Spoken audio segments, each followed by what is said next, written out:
Good afternoon and welcome to the Market Wrap for week ending 9th of July 2021. APW, Stuart Williamson here at the helm. So this week what we're going to talk about, we're going to talk about what's happening to the UK housing prices. They've fallen for the first time for 5 months, according to Halifax. According to Halifax, average price of a home dipped to £260,358 from June. Still £21,000 higher than it was this time last year. So it dipped. Is it the end of the world? Is it the end of the road for the UK property prices? We don't think so, but I thought it'd be an opportunity to compare what alternatives are out there. Okay, so let's look at what is the standard thing people compare it to, which is the stock market. Okay, again, there was another report out this week that said, take more risk on your pension or work for 10 years longer, according to a consultancy called LCP and the Interactive Investor website. Forecasts of pension pot growth have fallen dramatically from a real return of 4.2% in 2007 to 2.4% in 2017, and that the trend continues through to the present day. Savers who set aside 8% of their pension will now need to keep working until their 70s to accumulate the same pension pot that those who started a decade earlier. So things look pretty grim on the alternative to property, which is the stock market. So I thought, well, okay, sounds grim, so let's actually look at the real figures. What are the real comparisons? If we take the residential property prices in the UK from 1991, 2001, 2011 and 2021, and we look at those and then compare them to the stock market, the FTSE, which is going to be better? Over 20 years, house prices in the UK have gone from £158,000 to 268. I think as I said earlier on, or 260 as it is now because it just dipped a little bit.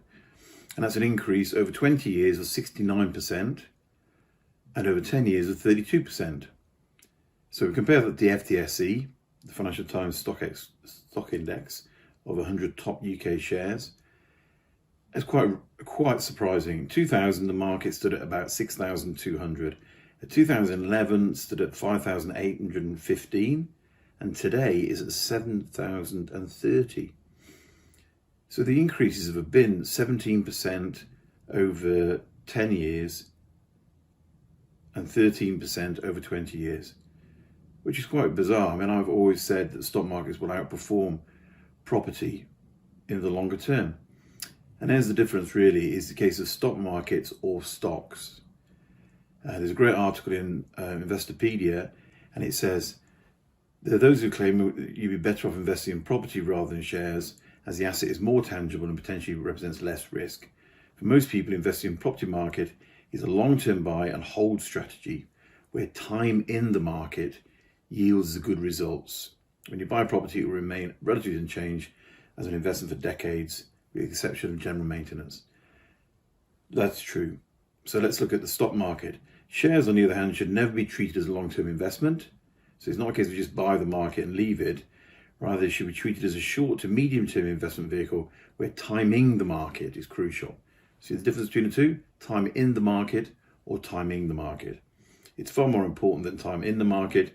In fact, when it comes to shares, time in the market is everything. It's simply because it's not just about buying low and selling high.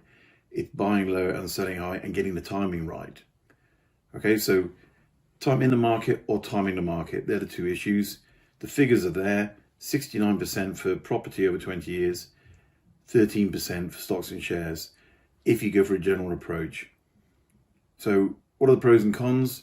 The pros of property is passive, it's got some tax advantages, it's a hedge against inflation, and you've got the ability to borrow against it, which you can't really do with stocks and shares.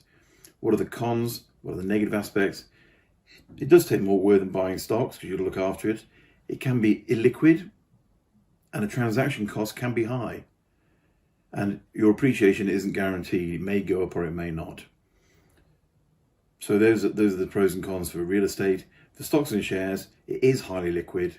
It's easy to diversify. There's low transaction costs. It doesn't cost you much to get in. You buy an ETF, it's virtually nothing. You can use it in a pension or a retirement account, and it can be tax efficient. The negative side is much more volatile. Some stocks can move sideways for years and years. A potential for emotion-driven investing, dead cat bounce, selling because you just had enough of it, all those sort of things. So stocks and shares, which is better? Really, property if you're a passive investor. Stocks and shares if you're not a passive, if you're actually an aggressive, hands-on sort of person.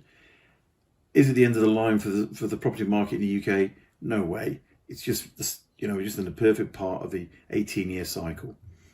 What are the alternatives out there? You can use stocks or shares, but there are other things you can do. There's a fantastic article in the Telegraph, and the headline is, "I'm retiring early after I made £225,000 investing in whiskey," where a gent called Parfit spent £4,700 on Scotch whiskey 30 years ago on a whim. He spent £3,200 on a cask of single malt and £1,500 on a cask of Tobermory. Now, 3 decades later, he's just selling them for £225,000 for the Macallan and for £150,000 for the Tobermory.